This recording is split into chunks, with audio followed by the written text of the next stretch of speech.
Welcome to the Big World Made Small podcast for the adventure traveler. I'm thrilled you're here.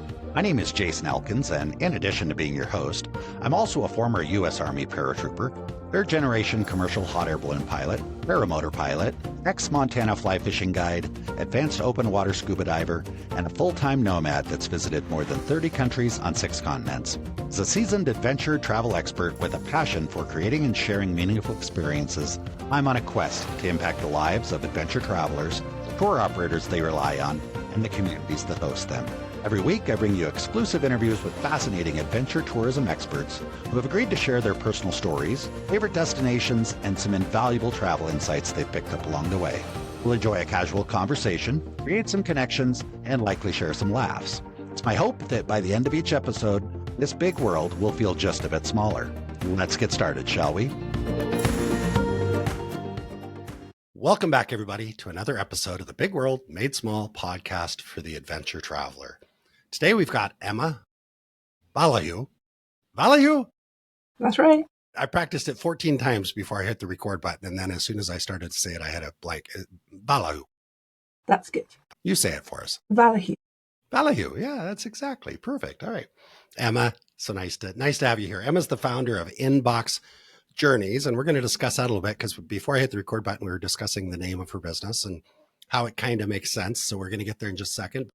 Emma, so appreciative for you being here with us today. Welcome to the show. Thank you very much. Thank you for having me. Emma, where are you physically located right now? I'm in Romania, actually, near the Black Sea, hence the Romanian name, because my husband is from here. But I'm originally from Scotland, from the UK, Scotland. Okay, that explains the accent a bit. Let's jump right into Inbox Journeys.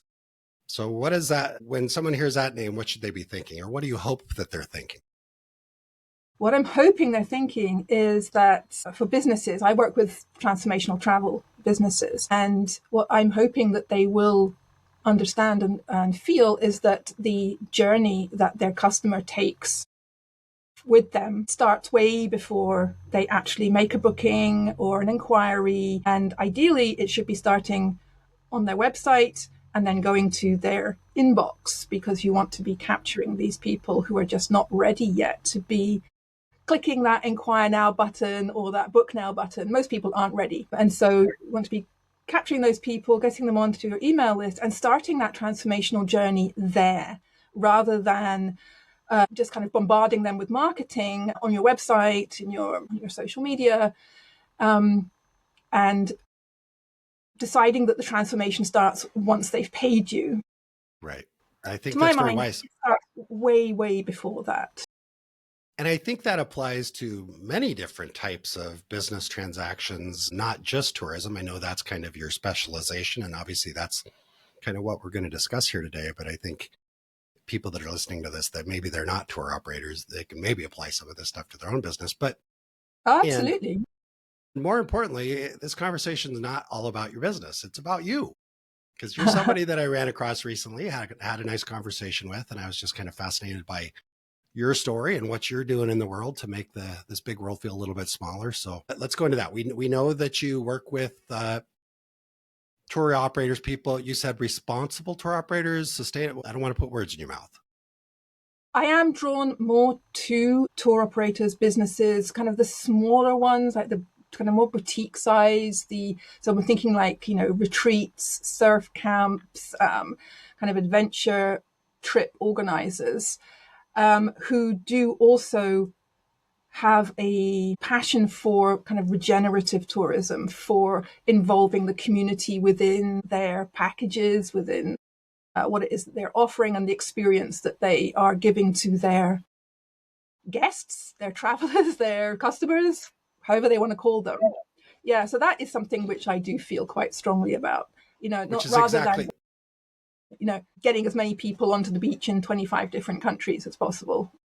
That's not exactly why you and I are chatting today, because that's a kind of my same little niche, I guess, if you want to call it that. But all right, so we've kind of touched on a little bit of what you do. We're going to come back to it, but let's go back to the beginning. Let's try and figure out, Emma, how did you get from where you were to where you are now? What got you into tourism? How far back do you think we should go to start? And then I'm going to push you to go back another 5 years or so before that. Wow. I think, thinking about my journey, and I was thinking about this a little bit before we started talking. When I was at school, last year of school, and I'm going to challenge you to go any further back than that. When I was in my last year of school, I'm pretty good at this, but okay, go ahead. Let's start there.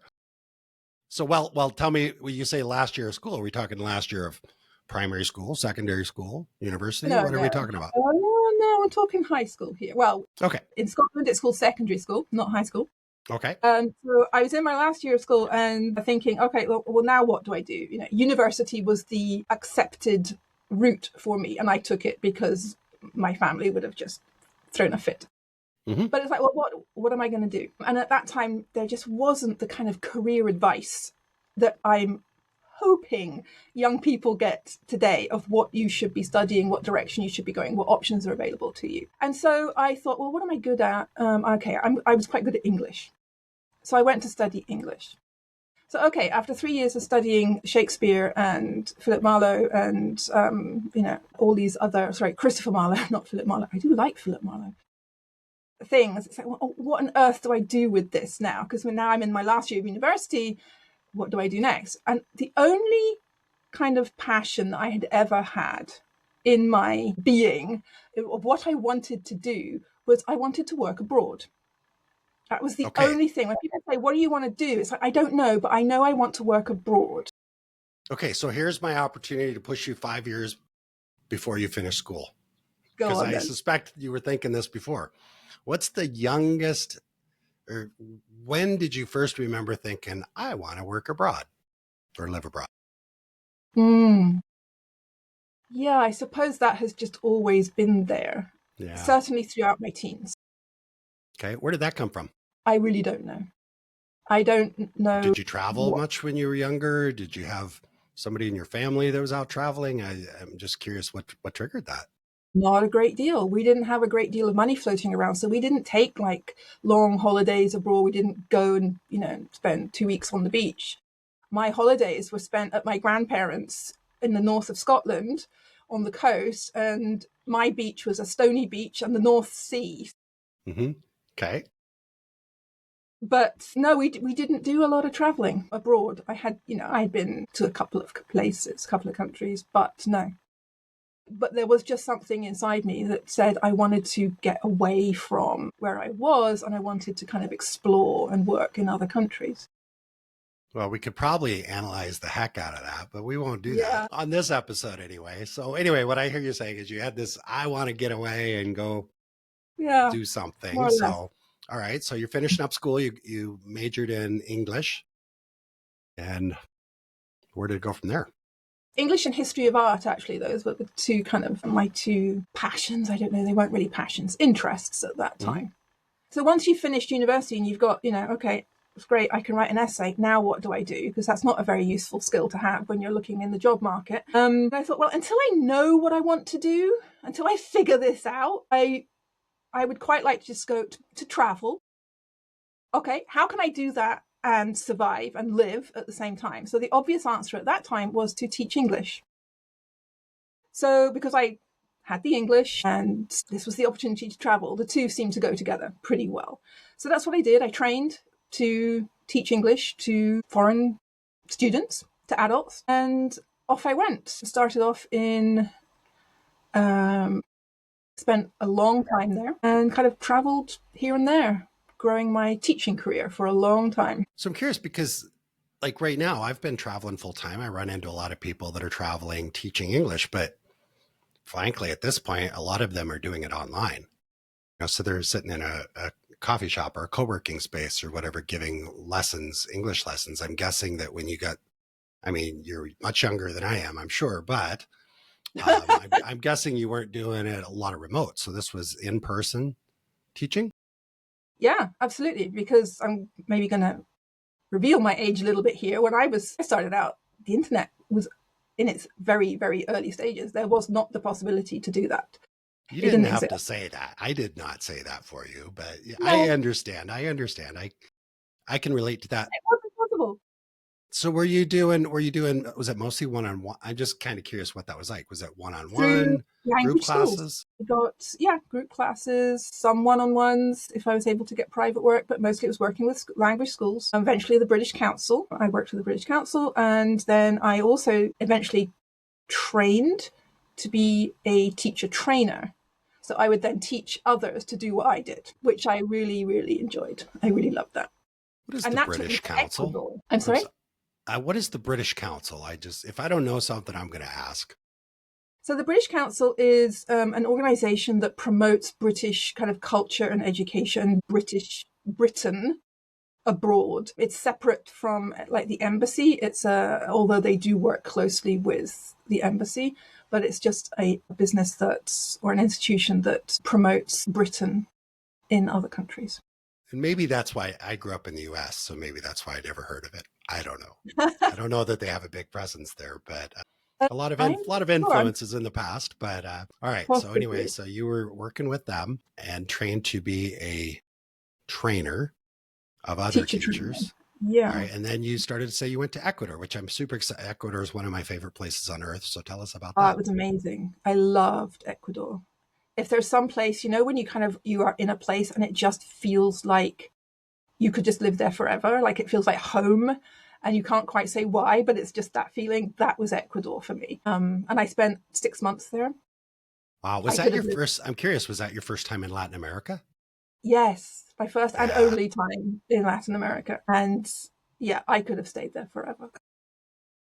Well, I will ask, why didn't you? Why didn't you stay forever? Various things. The job finished, and I had a family who, young children, and it's very difficult to work in these kinds of positions and have your family with you. And so that was the point where it was like, that was when I did go online. I thought, okay, I now need to do this job, make an income, make a living, and I need to be at home to do it. And that was when I then explored the online world of teaching English. And then that was how I then started to make my own business teaching English online. So when you say you needed to be home, are we talking back in Scotland at that point? Yes. Okay. Yeah, Scotland. All right. Very cool. Went back to Scotland, and that meant that because up until that point, I was the one kind of doing all the traveling and the working, and my husband was having to stay at home with our girls because we were homeschooling at that point, trying to make that work. And that was just not working very well for anybody. It became a kind of a real crunch of, well, yeah, I would love to stay abroad. I'd love to stay in Ecuador and keep doing this. But to have a family at the same time, it was just impossible. I get that completely. And I suspect that you probably didn't have a lot of people in your world or social life that were working online remotely at all. I didn't know anybody, right?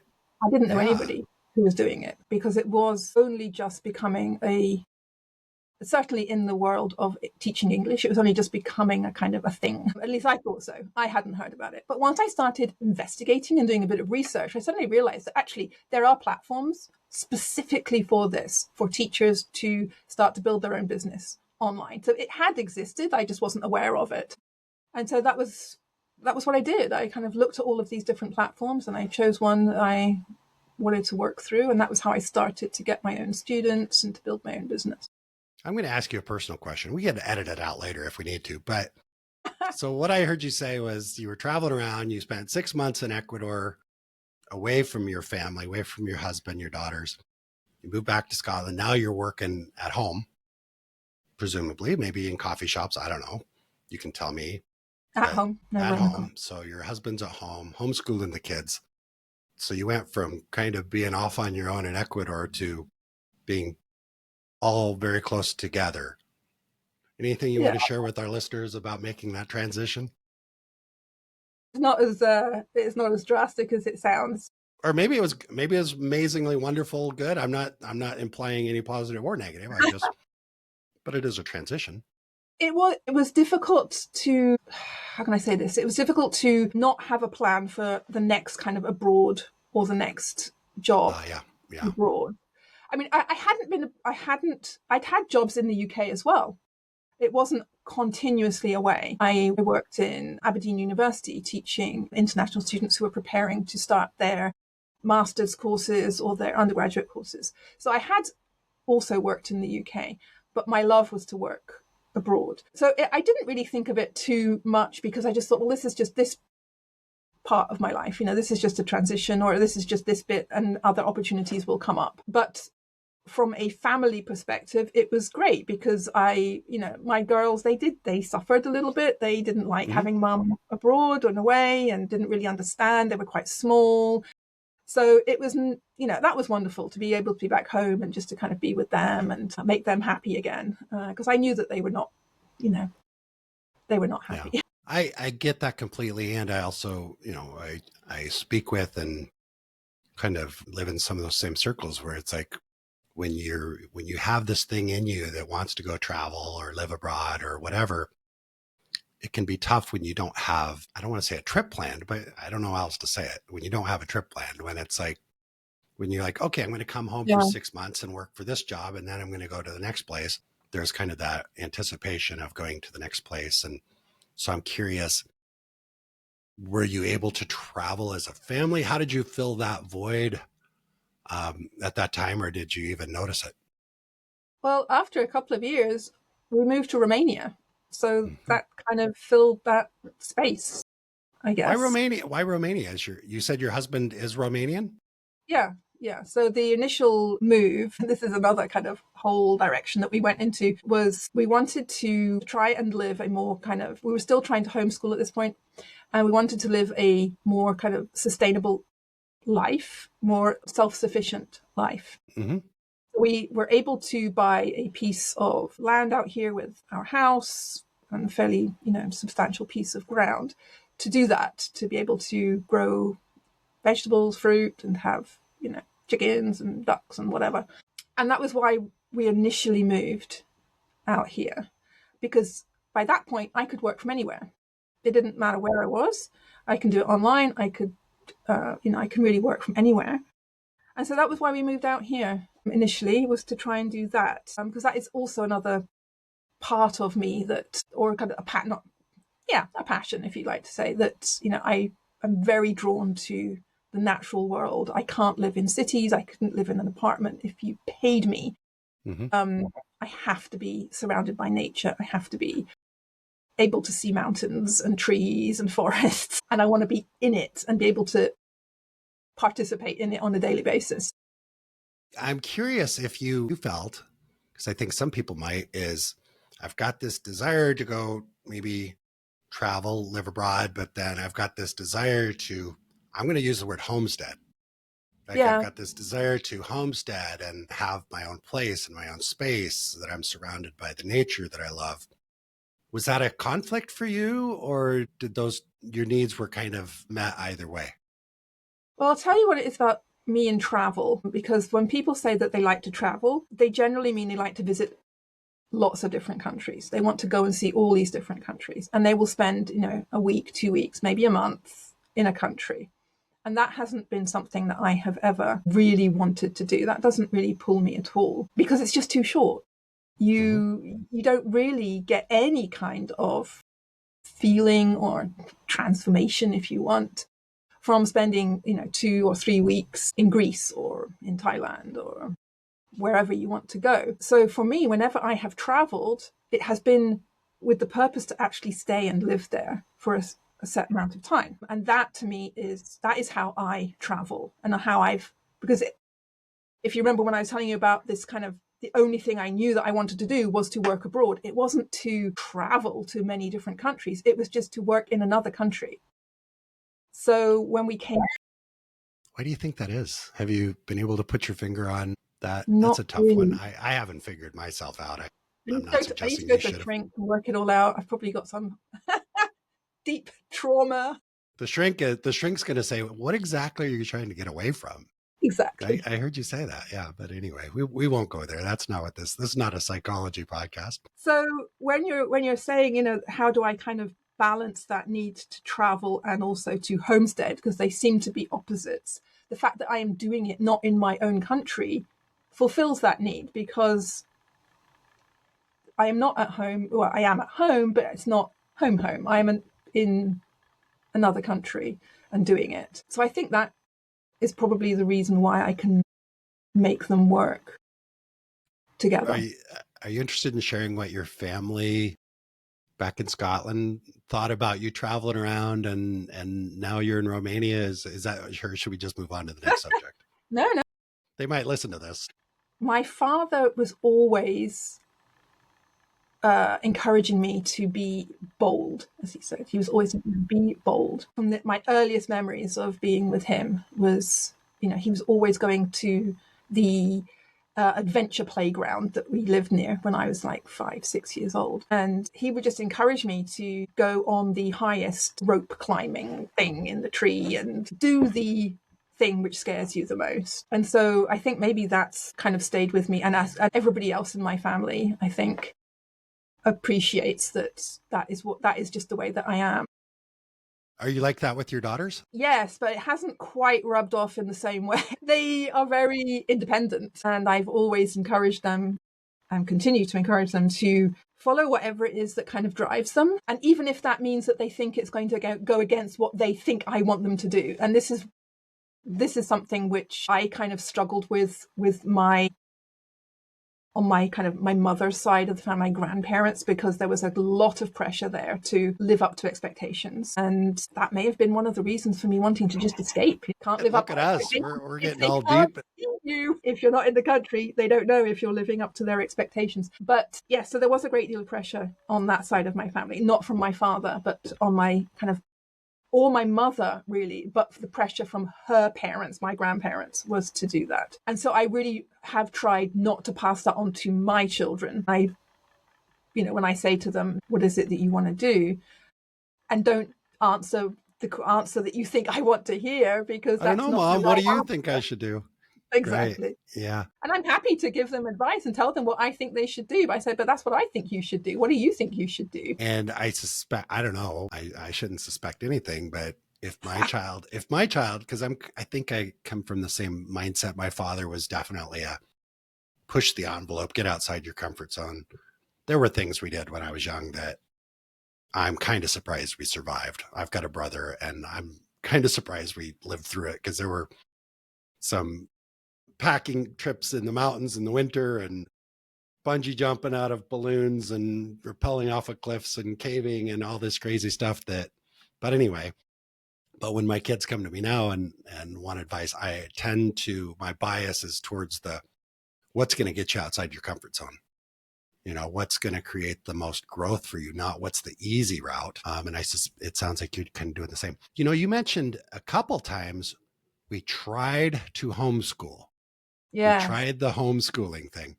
I think I need to kind of dig a little deeper on that. What happened there? I had never even thought about homeschooling until my first daughter was born.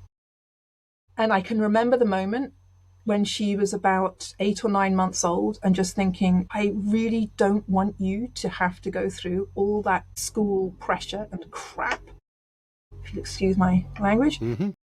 That I felt that I went through. Again, filling other people's expectations of my educational journey. Mm-hmm. And once I had kind of made that decision or had that idea, it just kind of grew and grew. And again, when I have these kinds of ideas, I just do a massive amount of research and reading. And that was what I did. And the more I looked at kind of the education system and the alternatives, the more I felt deep down that our education system is actually destroying our children and just turning them into automatons almost. And that what I really want is for them to enjoy learning, to enjoy and to love being curious and discovering things. And, if they want to spend the entire day, finding out why frogs are green or whatever, that they should be able to do that rather than, now you got to go and do maths. Now you got to go and do, English. No, now you're going to go and run around the football pitch for half an hour. It just seemed like a far more natural way to learn and to discover your own talents and to enjoy the process. I did not enjoy the process of school. And I would say that the vast majority of people don't. Very few people come out of school and go, wow, great, that was such a great experience. I loved every minute of that. Most people hate it. I think you're right. I think an awful lot do. I think the schools do a pretty good, there's nothing disparaging on somebody that works a regular, normal factory job or anything like that. But the schools, I think, do a pretty good job of creating factory workers. And I don't want to get canceled for saying this, but for the person that has that personality, maybe we can call it ADD or whatever we want to call it, that wants to go look at frogs and spend all day doing different things, it can be a painful experience. And, what I resonated with what you said about your daughter is I remember when my daughter was born, the very, very first emotion that I remember after she was born was, I will protect her to the ends of the earth. I don't want anybody to cause her any pain. And I now realize that that's not realistic, but that desire was to protect her. And if you had a painful experience going to school, it seems normal that you're like, well, I'm going to protect her from going through that painful experience. So I don't know, that's kind of what came up. How long were you able to, because you said tried. So how long did that mindset work and what came out of it? It worked for a little while. I would say for maybe kind of like 3 or 4 years, 5 years, maybe more, actually. Maybe it was longer. I'm trying to think. Maybe 5 or 6 years with my eldest daughter. But there were two things. One was you also have to take into account what your children want, because otherwise you're just doing to them exactly what somebody else was doing to you, but in a different context. And then they grow up and have kids and they're like, I'm going to make sure my kids don't get homeschooled because that was horrible. Exactly. Yeah. Yep. Exactly. So they were then kind of curious. Well, what is it like at school? I want to try school. I do actually want to go to school and see. So I didn't want to fight that, even though I was fairly sure what the result was going to be. I did feel kind of powerless to stop it. That's kind of what happened, is that they went to school and my youngest absolutely loved it. She used to cry when she had to come home at the end of the day. Jeez. When she was nothing really makes a parent feel better.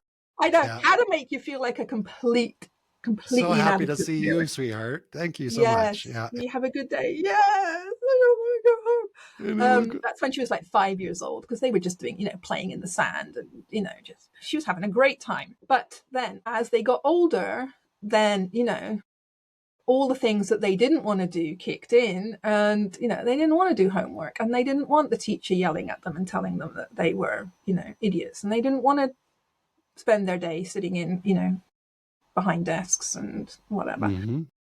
But by that point, it was our kind of careers had moved on. We weren't in a position then to reverse the situation. Yeah. So we were just kind of like, it's like, well, you decided that you wanted to do this, and now we really can't go back. And all we can do now is kind of support you the best we can in the education system.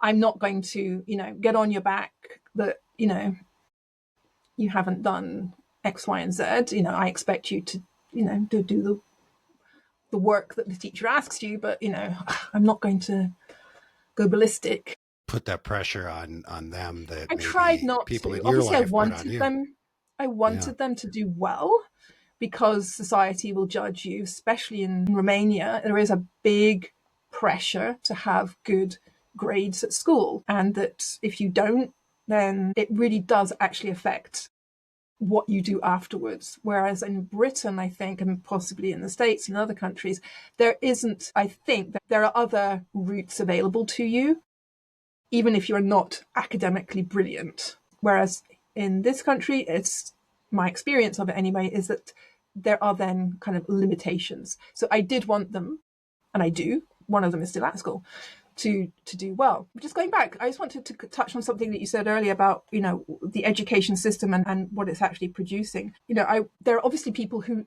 do go through the education system and they either don't think very much about it or they like it. I'd say the vast majority just tolerate it. And people, go from school to university and they become brilliant people. What I was the kind of side that I was coming from, is that when in society, because when I was homeschooling, the first question that anybody tells you, or asks you rather, when you tell them that I homeschool, they tend to get very defensive, because they feel that the implication is that because they don't homeschool, that I'm criticizing them in some way. So the very first question everybody says is, well, what about socialization? And this used to bother me for a while, not them asking it. It was like, well, okay, what about socialization? But after, doing all the research, reading, whatever, can you think of a situation in real life where you are shut in a room for 6 to 8 hours a day with people who are only the same age as you, or in that the year that you were born, that 12-month period? Mm-hmm. Not just occasionally, but for every single day of your life, except weekends, for 12 years. Is that really teaching us how to socialize? Or is it teaching us how to tolerate being in that situation? Because it's so unnatural. We never, in real life, have to spend that much time with people who are only our age doing exactly the same thing together at the same time. How does that prepare somebody for going and working in an office or any functioning outside in the real world? And this was one of the kind of strongest things for me, to think that, yes, this is not the way to learn. Sitting behind a desk, teacher at the front talking, and you just sitting there kind of writing things down with 25 other people doing exactly the same thing. You're right, because when you see kids engaging in their neighborhoods, or just imagine a community that doesn't have a school. I'm not saying that education's bad. I'm just saying, you look at a community that maybe doesn't have a traditional school. You've got everything from the teenagers down to the 4-year-olds engaging with each other, playing, role modeling and interacting, and maybe not all of it's appropriate. I'm sure there's some things like, well, maybe we should keep the 14-year-olds away from the 7-year-olds because they'll teach them bad habits and all this stuff. But you're absolutely right about that. And when, well, let me ask you this: if you were to do it over again, because what I heard you say was I didn't want them to have the typical school experience, so we did the homeschooling, made that decision early on, and then they wanted to go to school. Makes sense. I mean, in a sense, you could say, I want to go live overseas. So your kids are like, I want to go to school. So how do you stand in the way, right? But again, I guess my question is, would you have done it in a different order? Because I'm thinking, if you put your kids in school for the first 5 years and then give them the option of going to homeschooling, would that be a better order? That would have been a better way to do it. Because actually, children generally, I would say, enjoy the first kind of 3-4 years of school. Yeah. I think. Because that's the opportunity for them to do a little bit more learning about engagement, socializing, and social structures and stuff like that. And it's also when the fun stuff happens in school. They're doing all the kind of fun stuff at that point, aren't they? And they're learning the basics.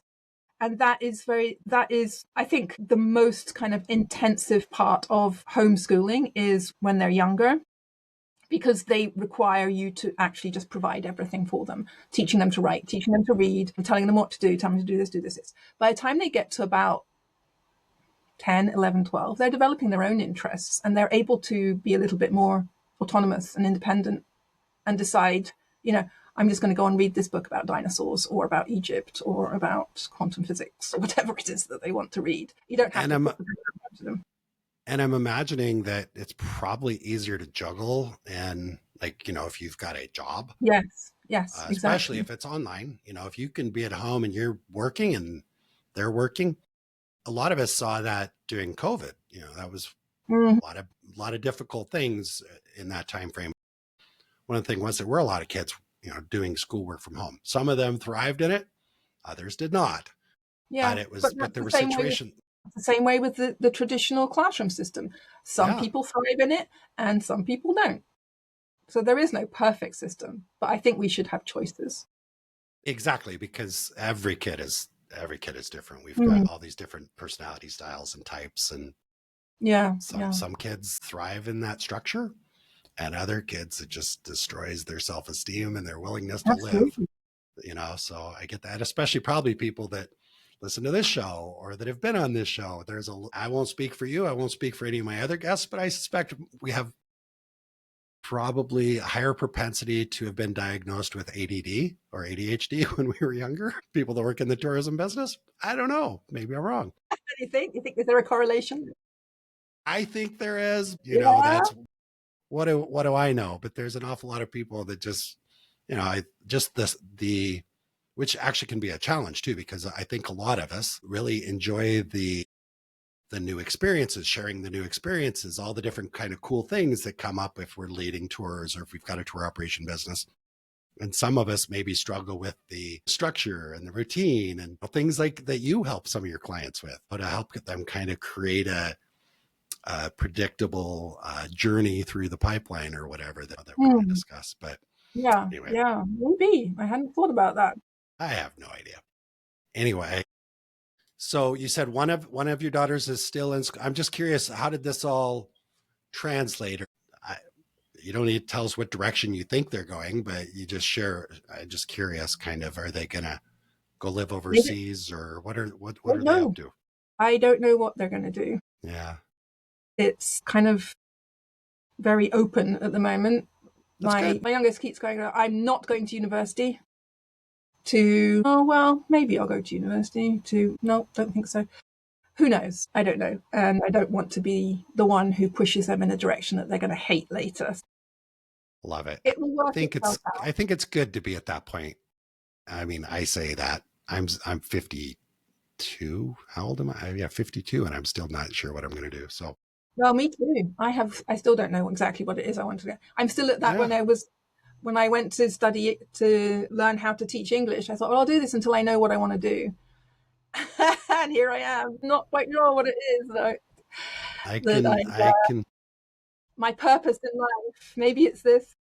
I can relate to that. So help us kind of understand where you got kind of from that point. You were doing some homeschooling, teaching English online, and obviously now you're more involved with, tour operators and helping them do some things. So help us kind of understand how you got to that point and what you enjoyed most about it. It was a big pivot. So I was doing kind of okay teaching online. I was getting students through this kind of third-party platform, but then there is a limit. There is a cap into how much you can actually make, and it's fine as a kind of supplementary secondary income in a family. But really, I wanted to build a business that was doing a lot better and a lot more. And it's quite difficult to do that in that industry because people just don't expect to pay hundreds per hour for your time, even though I would argue that it's actually worth that. But, it is just what it is. And so I worked with a coach who kind of helped me to pivot my business into working. Initially, I was working with international companies because I was in Romania, working with international companies. And this is where my English then started to come in and my love for language and for words. And I mean, I do have people just get really annoyed with me when I say, oh, I wonder where that word comes from or things like this. And that was how I was able to bring that into my work, was then working with international companies to help them it started off kind of teaching them how to teach their teams to work with international people. So it was like I was still kind of teaching, but also working more on like the communication, I would say. So then the communication also kind of went into, well, what are you writing on your website that, if you're in Poland and you've got your customers are coming from the States, is your website actually communicating in the best way for you? So then I sort of moved into that. And eventually, after a series of little mini pivots and steps, I started ghostwriting for businesses, ghostwriting their kind of social media content. Okay. And then working with another coach, I then moved into working with them to build out their email systems, their email journey that they are taking their clients on and their customers on. And then the last pivot was moving into the travel industry because I thought, well, I want to be doing something in an area that I actually enjoy, have some kind of passion for, and have something, that I can actually relate to and have my own experiences to bring to this. Yeah. So I thought, why didn't I think of this before? I will work with transformational, experiential travel businesses. And that's what I do. Yeah, and it makes sense because so many of, your clients, the operators, maybe you're an operator in Tanzania and, 90% or probably more of your business is coming from maybe the UK, the US, Canada, Australia, Mm. and other places that also communicate in English as well. But if you grew up in Tanzania, you might be an amazing tour operator and you may do great with your clients once they get there. But you got to convey that somehow. And, if I grew up in Tanzania and I sit down and create a website and my English is pretty good and maybe it's perfect English, maybe I read it through a translator, maybe grammatically it's perfect, but that doesn't necessarily mean that it's going to resonate because of cultural issues as well. Is that correct? I mean, how important is the cultural aspect? It's, I think today, in my own experience of working with these founders, it's not necessarily that. And what I have noticed, what I found is that they have their passion for their business, for their country, for their retreat, for their experiences that they are providing. They have these beautiful websites and they are lovely with the pictures and all of the, they can employ, copywriters to make their websites really compelling. And they do, and they are. What I found is that that's where it kind of finishes. That's where it stops. And they've put up this beautiful website and they then kind of sit back and kind of think, okay, so where are my bookings? Mm-hmm. Why are they not coming in? And what they are relying on primarily for 99% of their business is people who have already been on their trips, referring them to their friends. Yeah, I've heard that. It's all word of mouth. Every time I speak to a founder and I ask them, how are you finding your customers? Where are they coming from? What marketing are you using? Their primary marketing channel is word of mouth, which is great when it works, but it's not something which is scalable and it's not something which is sustainable. And it's not something that you have any control over. It's not like a lever that you can push or pull when you need to, because you can't just, well, you can, but it's not a good idea just to email all of your previous customers and say, hey, could you please refer me to all your friends? Things are kind of slow right now. Could you please send us at least one referral? And yeah. And I know that people do that, and they have, like referral links, and they have all of these kind of incentives for people to do that, and that's fine. But it is a rather risky basket to put all of your marketing eggs into, let's say. And so they have this website, which is not really bringing them in the inquiries, or it's bringing in the kind of everybody, everybody and his dog, and it's just like tire kickers who are coming along, and they're not really the qualified people that they want on the calls who are inquiring. And they're kind of trying the social media. So they're trying to post on social media, which is driving the traffic to the website, but then it just disappears because there isn't a mechanism to keep those people in your world once they've landed there. And that is the gap. And that's why they have to keep relying on word of mouth, because the traffic is not the problem. Getting people to the website is not the problem. It's grasping that curiosity, capturing that curiosity, and starting that journey with that customer to the point where they then want to make that inquiry, and building up that trust and that know you, like you, trust you path that people need before they're going to go and spend $2,000, $3,000, $4,000, euros, pounds, whatever on a trip. Nobody's going to land on your website and in the first 5 minutes think, oh yeah, I'm going to spend $3,000. Where do I send my deposit? Where do I sign up? No. It takes many, many touch points. But unless you are creating those touch points, you are losing out, and you just need to either drive much more traffic to your website to capture, to rely on that 1% who do that, who do pull the trigger after one visit, or you rely on word of mouth. So that is what I help people do, is to capture that interest while it's there, with a very high value offer. You're helping them to solve a small problem, answer a nasty question that they've got in their mind, overcome their objections with a free offer. and I call it an email course or an email sequence, educational email course, which then starts them out on that journey. And then you are treating them like a valued customer from the moment they arrive into your world, rather than just saying, here, we've got this offer. And we've also got this offer. Would you like this offer? Why haven't you bought yet? Here's a discount. Would you like this? Do you want to book now? That doesn't work. You want to build the trust. You want to build the relationship. You want them to want to book for you, not because you've offered them 50% off, but because they love what you are offering and they love you. And it's surprising because I do a lot of consulting and website design stuff and have these conversations with tour operators. And I've spent just through doing the podcast, I've gone to many, many, many tour operators' websites. And sometimes I reach out using a contact us form, whatever, or I just see sign up for a newsletter. And I'm always kind of curious what people are doing. So quite often I'll drop in my email address to sign up for a newsletter.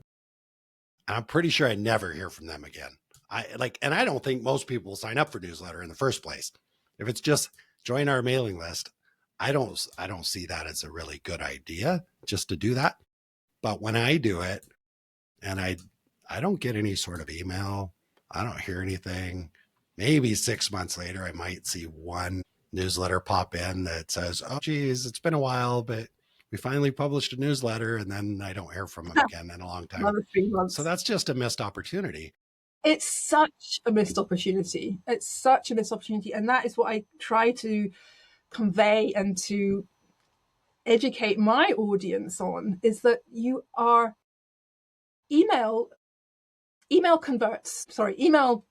provides the highest ROI of all of the marketing channels. Stats say, and I'm not making this up, that it's out there, you can go and check it, that for every $1 or whatever that you spend on email marketing, you get back on average either 35, some places will tell you it's $42 in return. It's a massive ROI. And people are treating email as a kind of an afterthought. They have their box right at the bottom of their homepage, hidden in the footer. And it says, join our mailing list, stay updated. It's like, why would I want to stay updated with offers? It's not really a very good incentive. And the first thing I say to people is, if you just want to get more people onto your email list, just move that form to the top of your homepage. Put it up here so that people actually see it and they find it and they think, oh, I'm here. Okay, I'll put in my email address. That's going to give you a massive bump in subscribers right from the start, because nobody is going onto your website saying, gosh, I wonder where their email sign up form is, and scrolling to the bottom. No, if they see it, they might put in their email. But if you they're not going to. Yeah, and I think you're right. What I hear you saying is give them some sort of value. I don't know. I'm just thinking, generally, I don't want to just ask, hey, give me your email address. Well, why? What am I going to get in return? Exactly. That's the second point. And so the first thing is make sure people can actually find your forum, because that is just going to give you a massive bump in subscribers for a start. The second thing is give them something that is worth their email for, because we are drowning in emails. We are drowning in newsletters.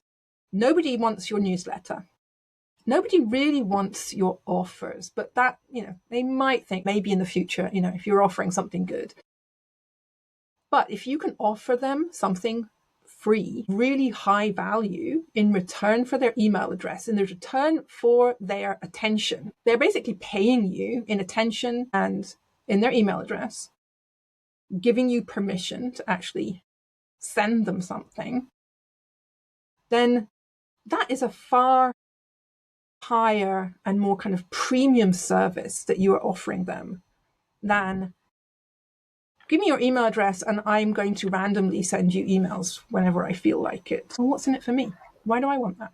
Who knows what those emails are going to be about or when you're going to get them, or it's usually updates and special offers and discounts and, the latest. Well, I think that's the implication. The implication would be that you and I can sit here and think that's what a newsletter is probably going to look like. But then you and I have also had a lot of conversations with tour operators that haven't sent a newsletter in 2.5 years. and they've got an email list of 7,000 people. Or They're sometimes a lot more than that. And I'm thinking, yeah, and they're what are you frantically waiting looking for? for somebody to manage their Google ads. They're like, hey, we're not Exactly. getting good return on our Google ads. We need to do more Google ads and da da da da da. We're not getting bookings on the website. Well, they've got a database with 7,000, 10,000, 15,000 email addresses of people that actually were willing to give them their email address for nothing Yeah. in return.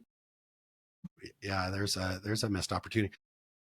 What kind of resistance do you get when you have conversations like this? I mean, why do you think that tour operators or people in this space sometimes are resistant to follow through and do more email marketing? What's the thing that gets in the way? I think there are a couple of things. I think the first one is that we have kind of been lied to that if we send people emails, especially if we send more than once a week, heaven forbid, that we are spamming people. That this is spam. And I hear this a lot when I try to encourage my clients, even. I think, you really need to be sending more than once a week. Sometimes they're only sending once a month. And I'm saying, you want to be sending sometimes less than that. Yeah. sometimes less than that. And I'm saying you want to be sending at least once a week and actually more than that. And they're just like, no, I can't do that because I don't want to spam. I don't want to be coming across as spammy. So that's the first. And the second thing is that I think it's to do with the kind of world that we're all kind of exposed to. We've all been told that Google ads or Facebook ads or LinkedIn ads or whatever have got a high return and that they work. In this kind of digital world, we think, oh, well, that's what to do. We grew up with advertising. So yeah, if you want to find more customers, you advertise. It makes a lot of sense to advertise, as that's how you're going to increase your business. And so email has become this kind of second cousin, or kind of like, the one that you don't really want to talk about because it's not a proven system. It's not the kind of traditional way to build a business. The traditional way is you make ads, you make flyers, you put ads on things.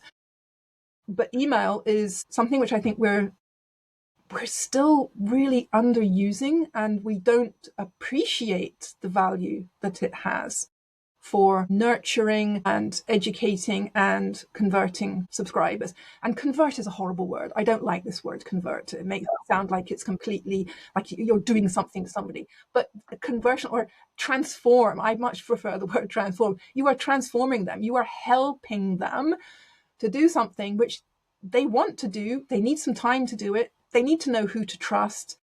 They need the answers. They need more information. And that's what you provide. You provide all of that. And that is not more discounts, more offers. It's part of it, but there's so much more to it than that. And so I think those are the two reasons that people have a lot of resistance to it. And the spamming thing is a big one.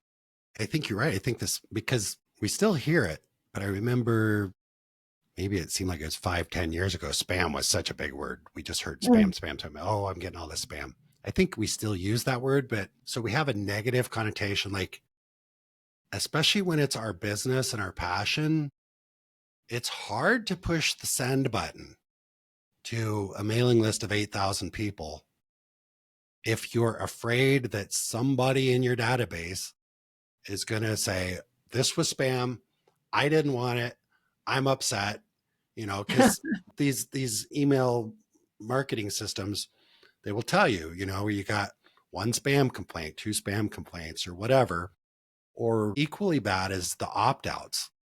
I don't know, I'll speak for myself, but, I've had guests on the show, great conversations. We talk about their kids. We talk about da-da-da-da-da. And then I send out weekly updates with episode updates. Every once in a while, I'll see in my unsubscribed, someone that I've had on the show has unsubscribed from my weekly updates. Oh, no, I'm scared. Oh my gosh. It's just like this horrible, pardon me. It's this emotional thing like, oh my gosh, they don't love me anymore. They don't like me anymore. And I create this whole story in my head about how they're like, oh, well, I got what I wanted out of being on Jason's podcast. I don't need to read his emails anymore. Da, da, da, da, da. So I create this whole story in my head that is completely detached from other possible scenarios. Other possible scenarios are they've got some sort of software system that if they haven't read an email in a while, it automatically gets unsubscribed. Or they hired a virtual assistant that helps them clean out their inbox. And the virtual assistant doesn't know that they were on my show. So the virtual assistant is like, well, Bob hasn't read one of these emails in a while, so I'm going to go ahead and unsubscribe him from this list and free up his inbox. And so I get all emotional about it. So it makes me want to send fewer updates, and I create this whole story in my head. And I suspect as a tour operator, and I've been a tour operator as well. It's kind of that same thing. It's like maybe you did an African safari for a couple, 3 years ago, and they wrote an amazing review and they sent you pictures of their honeymoon, and you're so excited about it. You put them on their website, and then someday you send out an email send and you see that they unsubscribed from your email. That makes it hard to push the next button, the next send button. What do you think? I mean, does this? Yeah, I think that's what a lot of it is. It is a very emotional thing. Where if we're a big company like Amazon or JetBlue or some big corporate business that sends emails once a week, they don't care. They're not emotionally tied. They can look at the numbers and say, you know what? Every time we send an email, we make money. We're going to keep sending emails. We make money. Exactly. So then a consultant like you, someone like me comes along and says, you need to send more emails. That's how you're going to make money. Yeah, but it hurts. Every time I send an email, somebody opts out or unsubscribes. And so it's hard to get past that, isn't it? It is an emotional thing. And I think when you are a smaller business and you know these people personally, a lot of them you won't, but there will be some people on there who you do know personally, like you said. And it does feel like a rejection, that. And for sure, Jeff Bezos is not caring two hoots if 3,000 people unsubscribe from their mailing list. They probably don't even look at those numbers. They don't care. And that's the way to look at it, is to detach yourself emotionally from it to a certain extent. Do you think that maybe you do this for your clients, but I'm thinking, because I do some email automations and marketing for some of my clients as well. And I'm starting to think, geez, maybe I should encourage them not to get any sort of unsubscribe notices, not to look at unsubscribes, not even really, just like this takes a lot of trust, but just give me your list. I'll send out the emails. Don't worry about who's unsubscribing. Don't worry about any of this stuff. I'll look at it through an analytical, non-emotional lens, and then they can relax a little bit and let it, because then they only see the ones that do book or respond in a positive way or send a referral or something like that. What do you think that would be good advice for a business operator? Yeah, I think part of my job is to actually help people to understand what's happening when you send out an email and you get some unsubscribes. It's going to happen. There are lots of reasons why it happens. Taking your African safari couple as an example.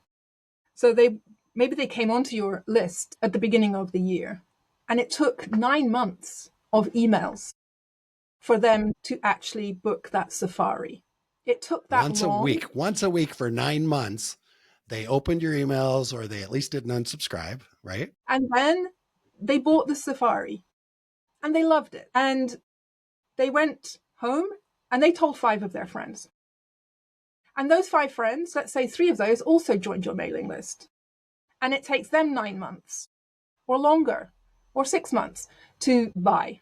Let's say only 2 of them do, but that's 2 people who you wouldn't have got if it hadn't been for that person who was on your mailing list for 9 months. Now, the chances of that initial couple wanting to go on the same safari with you again are low, unless you have different offers and they loved you so much, which they probably do, that they want to buy another offer. But maybe they're a couple who want to go and do something in another country. And maybe they got divorced. And every time you send them an email that reminds them, they're like, oh, I don't like the memories. But there is there is a life cycle to it. You are not going to get people on. I mean, some companies, some businesses, you do have people on there for life. But there is going to be a natural kind of life cycle when people have, they have got all the value that they need, and they no longer need that value from you anymore. and they're going to leave. But that's okay, because they're not going to be your customer anymore, probably. And even if they do decide, you know what, actually, we do want to go back, they're going to come back because you've already built up that relationship and that rapport, and, you know, they already trust you. So that's one thing to think about it. The other way to think about unsubscribes is, you said yourself, you go onto a website and you see the little box in the corner and you think, oh, okay, I'll put in my email address. But really, you are not ever going to buy from that company.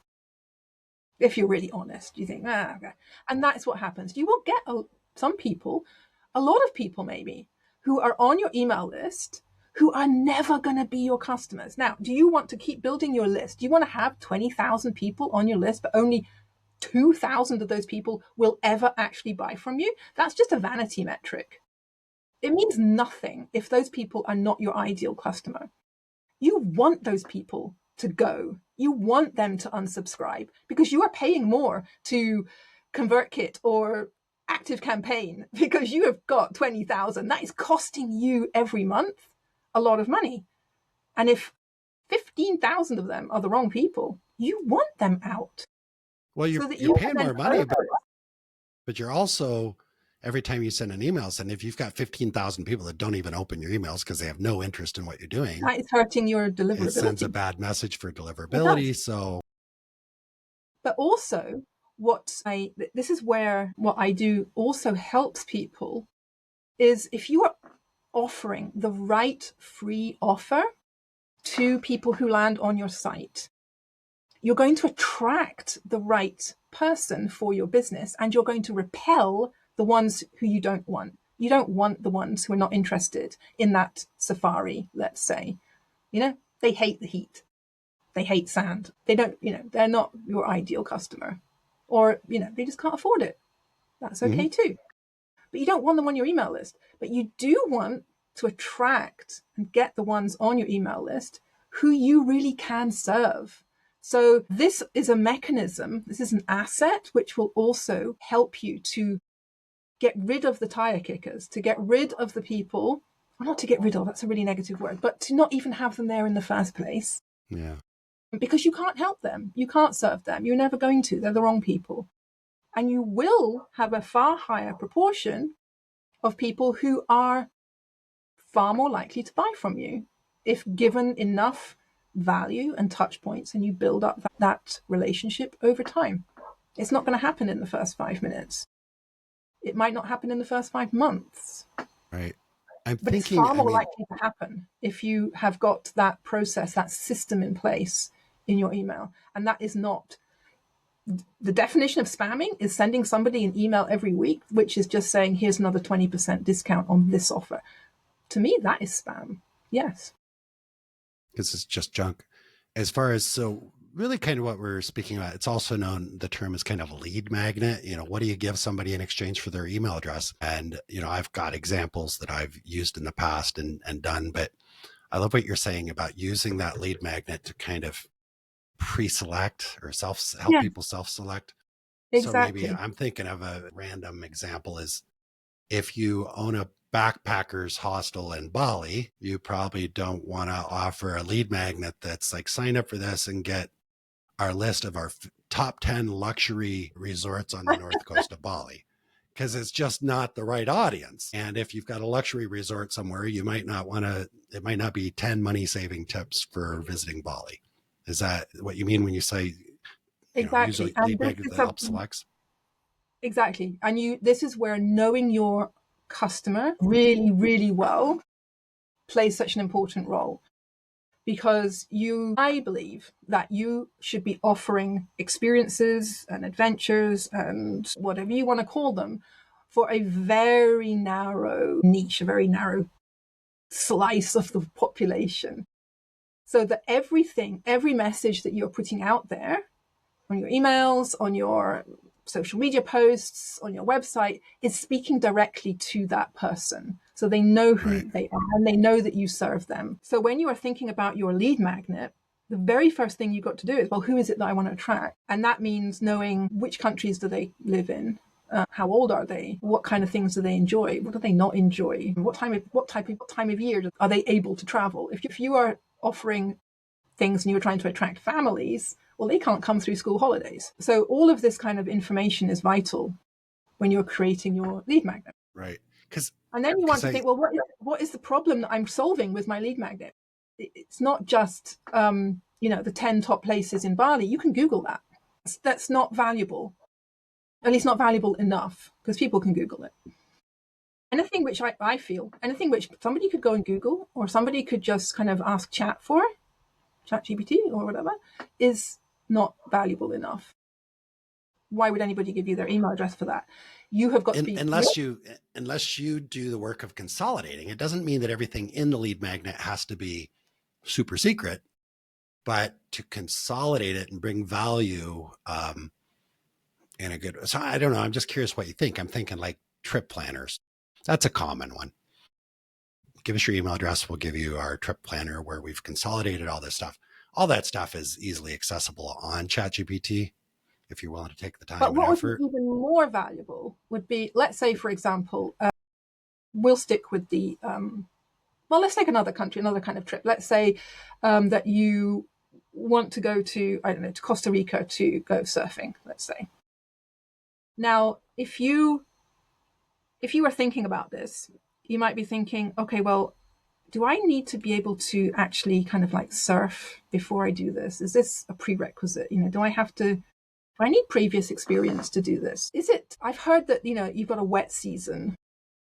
Well, I don't really want to come when it's raining. Well, if your green season, which is what Costa Rica calls their wet season, is actually wonderful, and people are missing out because they're not coming during that time, then that is something you could educate people on. You could say, well, here are 5 really good reasons why you should come during these months rather than those months. So there are lots of questions, and I'd say like inner objections that people have that they kind of put in the way of actually stopping them from booking or inquiring.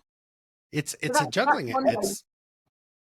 It's a little bit of a juggling act because on one sense you want to answer their questions on your website, both for discoverability, SEO, and AI stuff.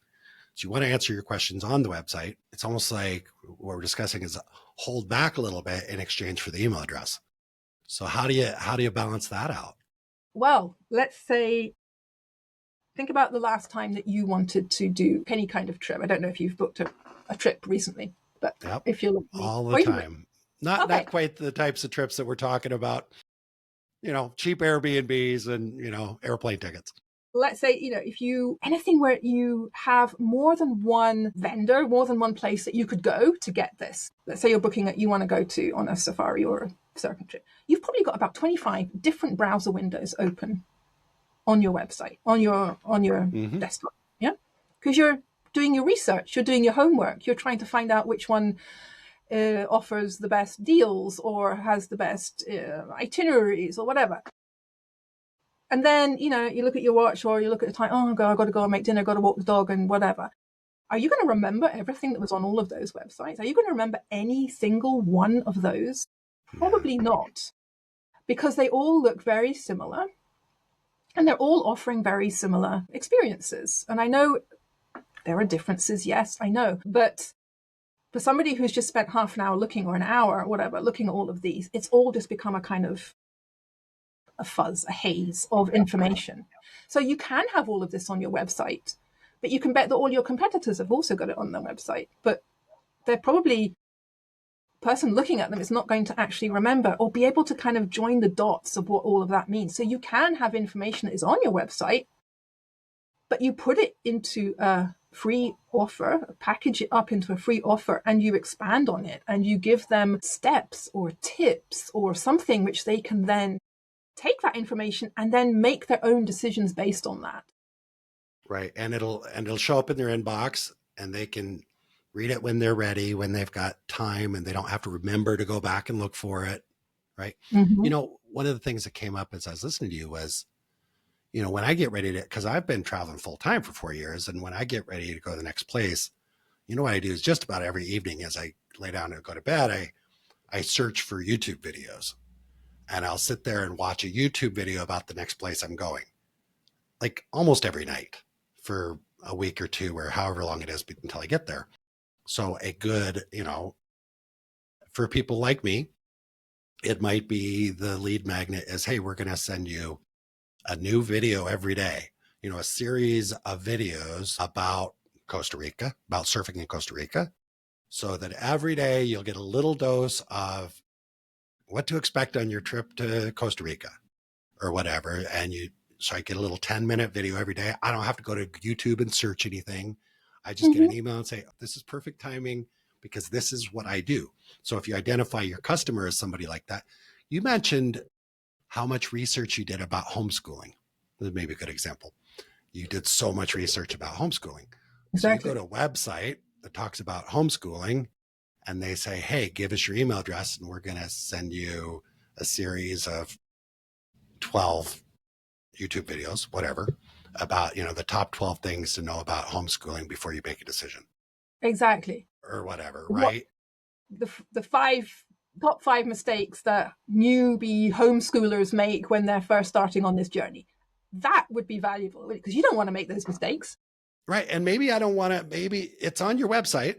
Maybe there's a link right there. I can sit there, watch it on your website, but maybe I'm busy. I got 28 tabs open. And it's just like, hey, just give us your email address. We're going to send this to you. You can watch it whenever you want. And when you decide you want to go, you're ready, 9 months have passed, and you want to actually invest this money in this trip or in this homeschooling or whatever it is, the company, where are you going to go? The business that's going to be top of mind that you're going to go with is the one who took the time and bothered to actually inspire you along the way, to help you make this decision, who offered you a lot of value. I know this term gets bandied about a lot, this value. Value is like something other than, I would say that value is like, I've learned something from this. Yeah. It's not just that I am inspired by, you've sent me your latest offer and it's great, it's lovely, I would love to do that. But have you actually, in this journey that you've taken me on in these last few months or weeks, whatever, have I actually transformed in any way? And have we built a relationship up? And you're the one I'm going to remember when I get my credit card out. The competitors who didn't do that, you're not going to remember those people. So, no, the term that comes up when you say all this is influencer. There's a lot of talk about the word influencer out there, and there's a couple ways to be an influencer. One is just to post stuff and help people find it and follow you, or you just become an influencer by connecting with somebody and influencing them by sending them useful stuff. Yes, that's going to so you can be an email influencer. That's a new term. Maybe that already exists, like that. But it's where it's like, a proactive influencer, like, hey, we're actually going to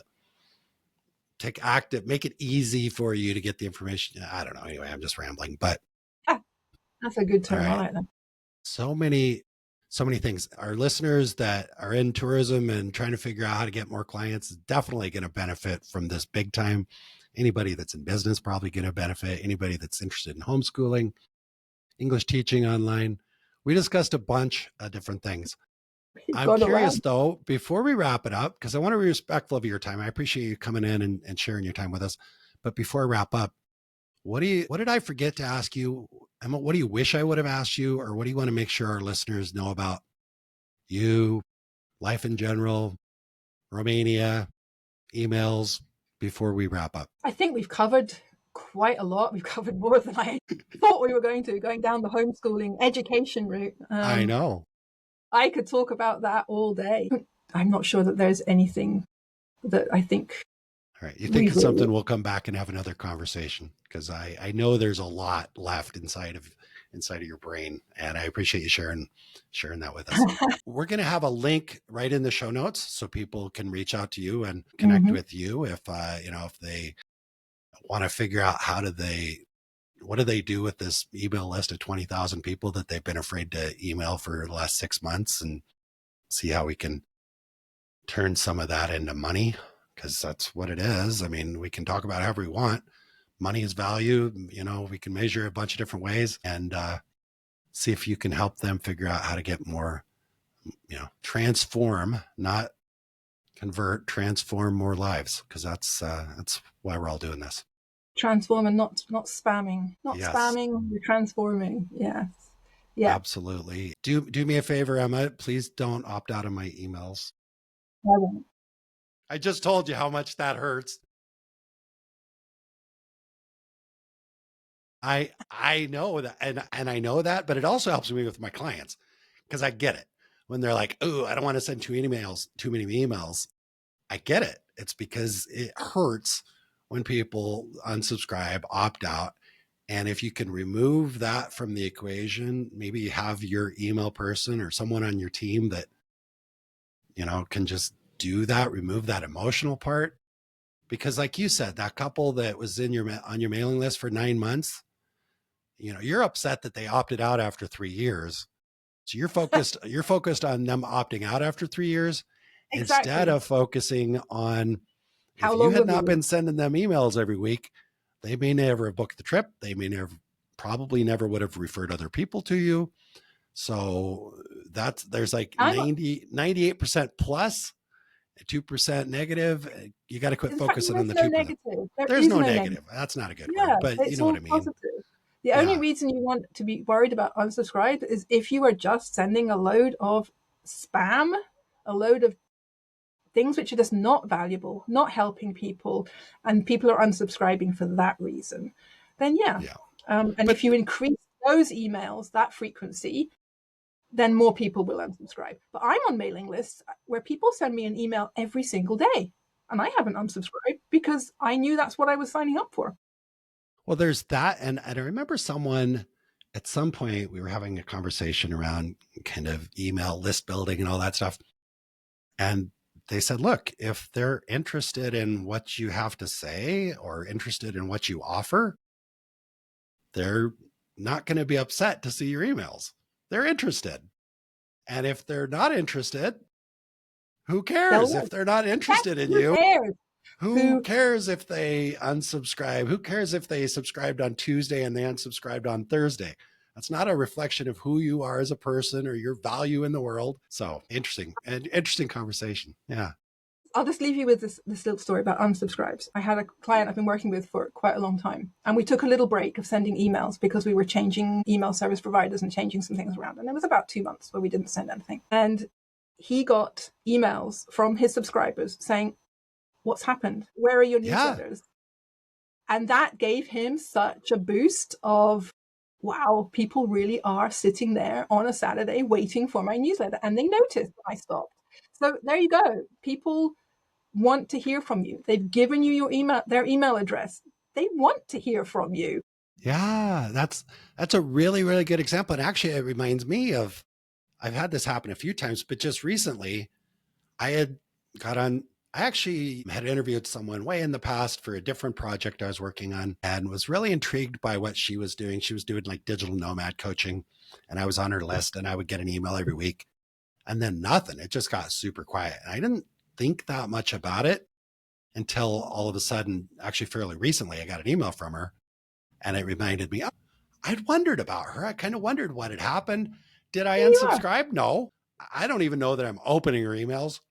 But I like her. I'm interested in her. Someday so I don't unsubscribe. I don't necessarily open them either, but I notice when there's an absence. So yeah, I'm sure there is such thing as overdoing it, but it also depends on what the context is.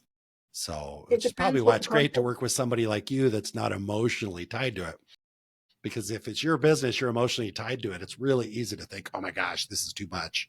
I shouldn't be doing this. I don't want to offend anybody or whatever. But as long as whatever you're sending is helping them to take a little step forward or to think about something in a new way, what we call value, you can interpret that in many different ways. There's no reason why people wouldn't want to hear from you. If you're just sending them a load of fluff, people will unsubscribe. Yeah. And that's the trick. It's making sure that what you are sending them is something that they actually read and take away and think, no, that's made me think. I really want to get a client that does really the culinary type of stuff. Really want to get a client that does that and do like a really cool, like recipe type of lead magnet, like people, because I think people that go on culinary trips are interested in food. And maybe it's like they're thinking about going to Colombia, for example, and it's every week or two, we send a new recipe of stuff that you can try at home, traditional Colombian food. And we help you figure out how to source it and get it, and maybe even a video or something like that. Because if you're thinking about going to Colombia and you're into food, what a great lead magnet, right? So, yeah. Anyway. But that would be the idea. That's what I talk about the niche. If your business is all around culinary trips and culinary experiences, then that would be the perfect. It makes sense. If you do trips that every day on the itinerary it says meals are on your own, might not work as well. Anyway, Emma, I really appreciate it. Great conversation. I know we chatted for quite a while. So anybody that's still listening, and I trust there's many, just click on the link, connect with Emma, and see what kind of connection you can create with her beyond what we've already started today. Thanks, Emma. I appreciate you. Great. Thank you so much for having me, Jason. Have a good day. Bye. I trust you enjoyed listening to the conversation as much as I enjoyed recording it. If you're enjoying the Big World Made Small podcast, please take a moment to tell the algorithm by subscribing and posting a review so that others can benefit as well. I also invite you to take a quick trip over to bigworldmadesmall.com and join our private adventure travel community to receive new episode notifications, special access to our guest experts, and perhaps even some exclusive partner offers that we haven't discussed on the podcast. I'll publish another episode soon. Until then, keep exploring. It's the best way to make a big world feel just a bit smaller.